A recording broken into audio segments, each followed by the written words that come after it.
is Tuesday, the 11th of August, 2015. I'm in front of the NDG Riding Association offices in NDG Westmount Riding. There's an event tonight where the different candidates and nominees to be selected as the candidate for the NDP in NDG Westmount are being introduced to the press and so on. And I'm here protesting against the fact that Montreal Gazette Justice reporter, or perhaps I should say retired Montreal Gazette Justice reporter, and also a member of the Unitarian Church of Montreal, Sue Montgomery, is one of those candidates. And in my opinion, Sue Montgomery is not suited to be candidate for any political party in Canada. She has repeatedly shown complete disregard for the Canadian Charter of Rights and Freedoms right to engage in peaceful public protest.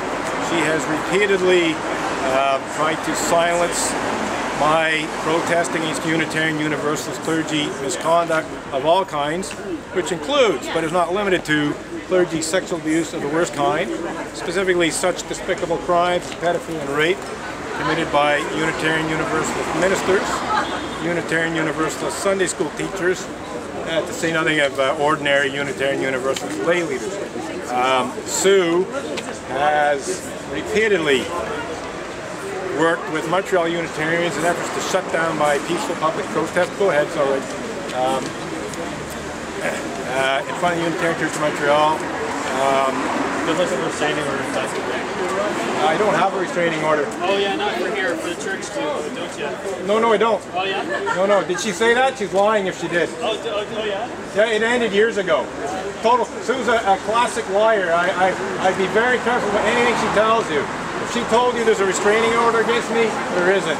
Not anywhere. And Sue was involved in that though. It's the guy that walked by in the green shirt. I'm just going to make sure this is recording.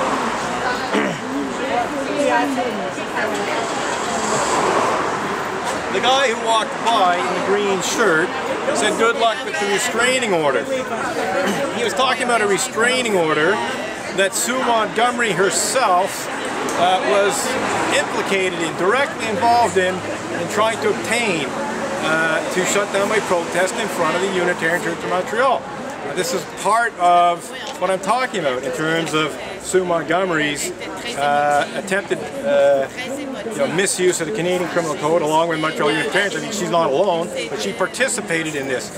And judging from what the guy said, it sounds very much like Sue Montgomery told him about this restraining order, but she very conveniently didn't tell him that it's not in force.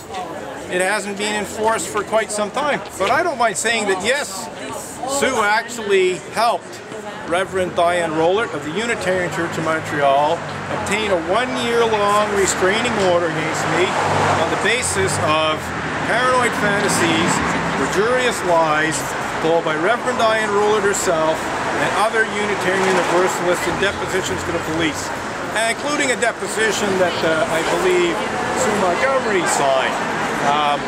So this is part of Sue Montgomery. It's not all of it, but this is one of the most serious aspects of Sue Montgomery's direct involvement in trying to shut down my right to engage in peaceful public protest, and it was successful for 1 year. I got one of the worst judges in Quebec to preside over the hearing.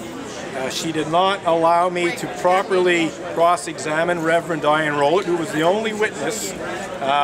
Whenever I tried to question Reverend Diane Rollert about her credibility and honesty, and also about her, whether her claimed fears were reasonable or not, the judge involved, who's well known to Quebec defense lawyers as being a very biased judge, is no longer a Quebec court judge as a result of complaints, as I understand it. I'm trying to remember her name. Oh yeah, Roland Matt. Roland Matt was the judge in question, and she repeatedly prevented me from properly cross-examining the prosecution witness in an effort to show that he actually had no reasonable grounds to obtain this restraining order. But this guy is trying to, he thinks that I have a restraining order against me, which I don't. It hasn't been in effect for ages, and it was on the basis of total bullshit. So that's a classic example of Sue Montgomery's direct involvement in Unitarian Universalist suppression of my peaceful protest, which is against clergy abuse, amongst other things. One of the main elements of my protest is against Unitarian Universalist clergy misconduct of all kinds, i.e.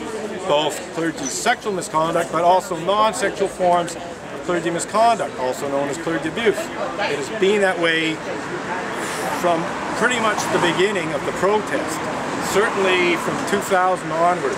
And that's another issue. Sue has not reported very newsworthy aspects of the story. I'm not going to go into what they are right now. I want to wrap this up. But this young fellow just brought up a classic example of Sue's total disregard for the right to engage in peaceful public protest and to engage in freedom of speech, to speak about Unitarian Universalist justice, abuses, hypocrisy of all kinds, but in particular Unitarian Universalist clergy misconduct and sexual abuse. Sue's totally 100% involved in that. But Sue is also complicit in the attempted misuse of Canada's blasphemy law by the Unitarian Universalist Association and Bill Cosby-style legal bullying that seeks to cover up and deny pedophilia and rape committed by Unitarian Universalist ministers. So that's why I'm here tonight, because I don't think someone who does that kind of thing is suited to represent any political party in Canada, least of all the NDP.